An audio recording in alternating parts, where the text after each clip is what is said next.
I am guaranteeing you that Adam Silver and the other WNBA owners will emerge victorious from this negotiation because the WNBPA, the Players Association, is an outright mess. The war is finished. It is officially finished. The WNBA Players Association has completely lost the collective bargaining agreement. They did not fail because they lacked leverage. They did not fail because the billionaire owners refused to open their checkbooks. They lost because they were completely, utterly, and ruthlessly outmaneuvered. We are witnessing one of the most spectacular psychological collapses in the modern history of sports labor relations. The union leadership walked into a room filled with corporate sharks. They believed they held all the cards. They believed the Caitlin Clark economy made them untouchable. They believed they could intimidate a syndicate of billionaires. They were wrong. Dead wrong. They walked straight into a massive, carefully calculated psychological trap. Now they are bleeding out on the boardroom floor.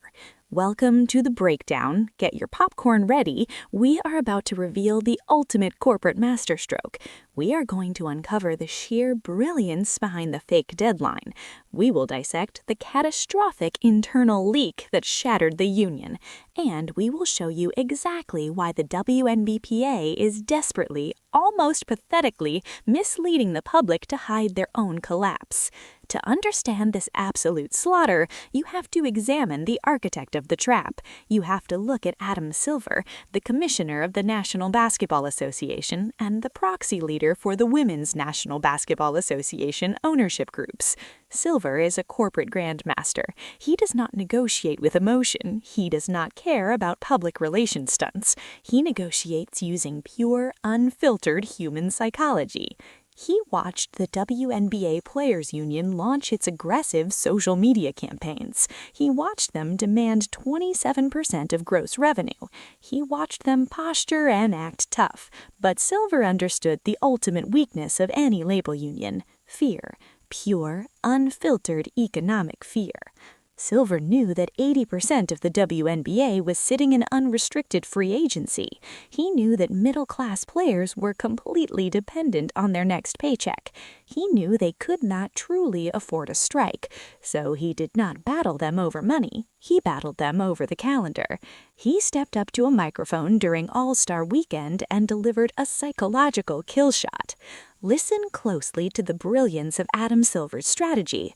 Listen to former sports executive David Sampson explain the terrifying reality behind the March 10th deadline. Says this is a statement from today from the executive committee. In every CBA negotiation, the goal of the league and teams is to divide the players.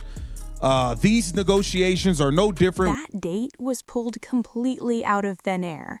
It was invented to create an endpoint, because an endpoint creates urgency. Boom. That is exactly how you break a union. You manufacture a deadline. You pull a random date straight out of the sky, then you attach a massive, terrifying consequence to it. You look the players directly in the eyes and say, if you do not sign a deal by March 10th, the season will be delayed and there will be a real problem. Is March 10th an actual legal deadline? Absolutely not. The Women's National Basketball Association season does not even begin until May. In theory, negotiations could continue through April, but the owners had no interest in negotiating through April. They wanted to create a state of overwhelming, uncontrollable panic, and it worked. It worked flawlessly. The moment Adam Silver dropped the March 10th deadline, the WNBA locker rooms immediately fractured. The psychological cookbooker exploded. Veteran players realized their bluff was being called. Rookies suddenly understood that their paychecks could disappear. And the highest-ranking officers inside the players' union completely lost control. Kelsey Plum and Brianna Stewart, the vice presidents of the WNBPA, panicked. They cracked under the pressure. Instead of holding the line, they drafted a massive 3-page complaint letter. They aimed it directly at their own executive director, Terry Carmichael Jackson. They accused her of keeping them in the dark. They accused her of failing to communicate. In short, they staged an internal mutiny. But staging a mutiny was not the fatal mistake. The fatal mistake was allowing that mutiny to see the light of day. The letter leaked. It landed on the front page of ESPN. Suddenly, the entire world could see that the WNBA union was tearing itself apart from the inside. Listen to the unforgiving, brutally honest reality of corporate warfare. Listen to David Sampson explain the single deadliest mistake a labor union can ever make. NBA has emerged victorious in its battle against the Players Association.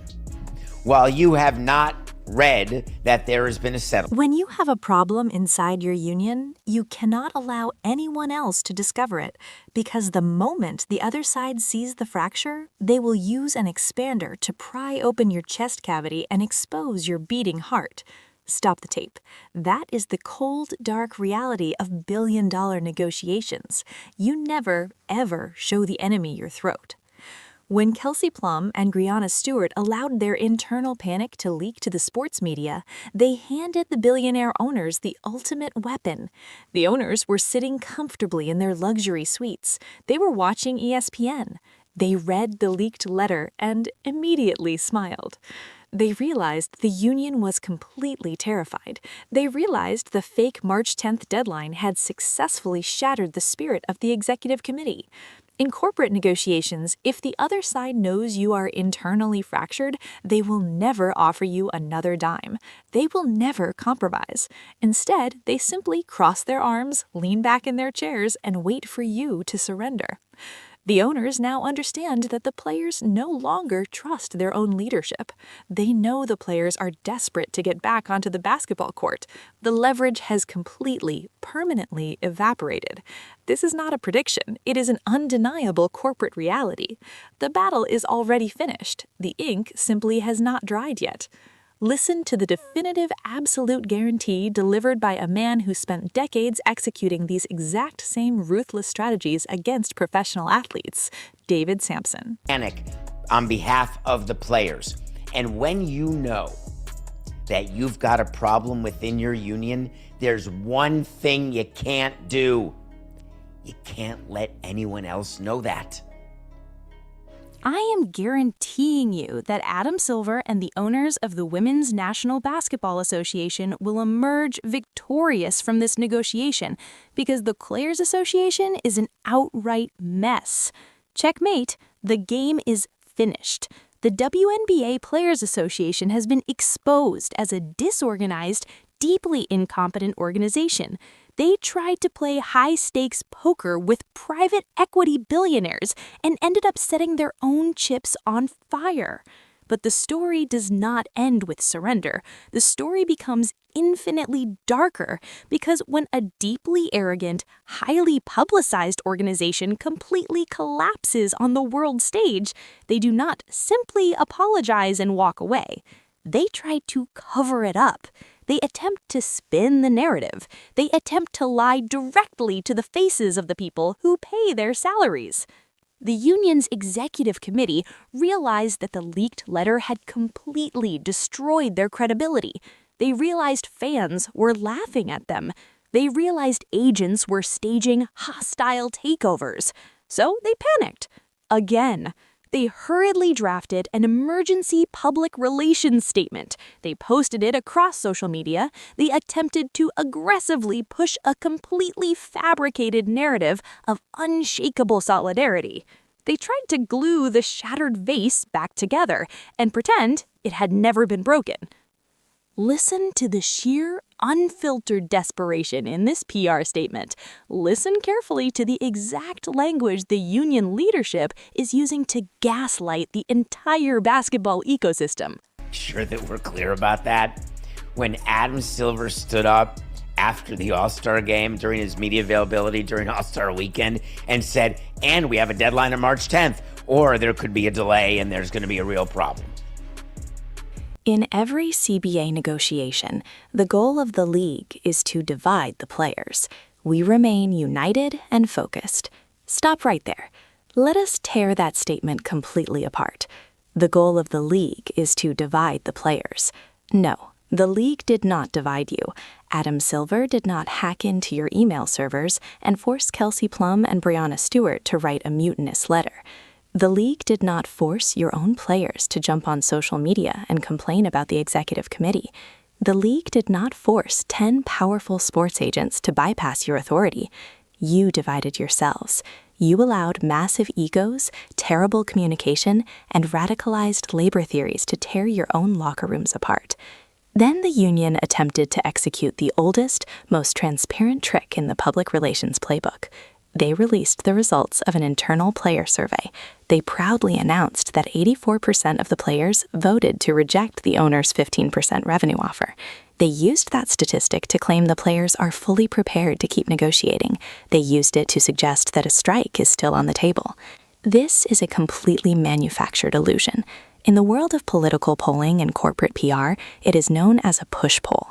You intentionally design the question to mathematically guarantee the specific answer you want. If the union leadership sends out a survey asking, do you want to accept a measly 15%, or do you want your union to keep fighting for the respect you deserve? Of course 84% of the players will click the button that says, keep fighting. It is an emotionally manipulative question. But what if the union asked the truly honest mathematical question? What if the survey said, are you fully prepared to miss your first 3 paychecks of the 2026 season, lose your free apartment in New York City, and risk a permanent lockout, all to fight for a gross revenue percentage that the owners will never agree to? If they asked that question, the 84% would flip instantly. Middle-class players would overwhelmingly vote to accept the deal. The survey is a smokescreen. It is a desperate attempt by Nneka Ogwumike and Terry Carmichael Jackson to prove they still hold power, when the entire world knows they have almost none. And the ultimate victim in this massive, deeply toxic corporate circus is the same economic engine the union is trying to leverage, Caitlin Clark. The WNBPA is actively, intentionally sabotaging the greatest momentum the sport has ever seen. Television networks just handed the league $2.2 billion, largely to broadcast the Caitlin Clark phenomenon.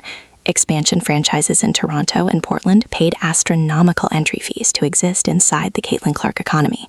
Fans are desperately craving the product, yet the veteran leadership of the union appears willing to burn it all down.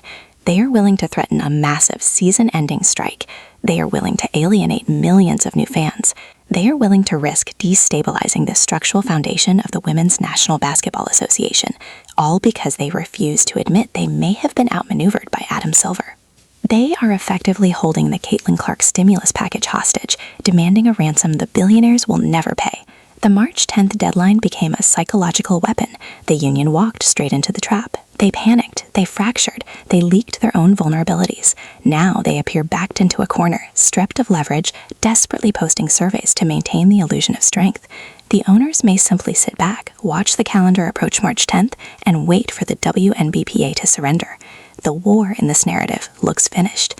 The billionaires win, and the union has no one left to blame but itself. What is your completely unfiltered analytical take on this corporate collapse? Do you believe Adam Silver's March 10th deadline was a psychological masterstroke that broke the union? Do you agree with David Sampson that leaking the internal letter was the fatal mistake that handed the owners victory? And do you think the union's PR statement claiming unity is simply a desperate attempt to hide an internal civil war? Drop your brutally honest analysis in the comments below if you want the uncompromising truth about the real business, the real strategy, and the cutthroat corporate politics at professional sports. Hit subscribe, smash the like button, and turn on the bell notification so you never miss a deep dive. This channel does not do mainstream media fluff. We expose the leverage, we investigate the psychological warfare, we reveal the ruthless corporate mathematics behind the press conferences. I will see you in the next breakdown.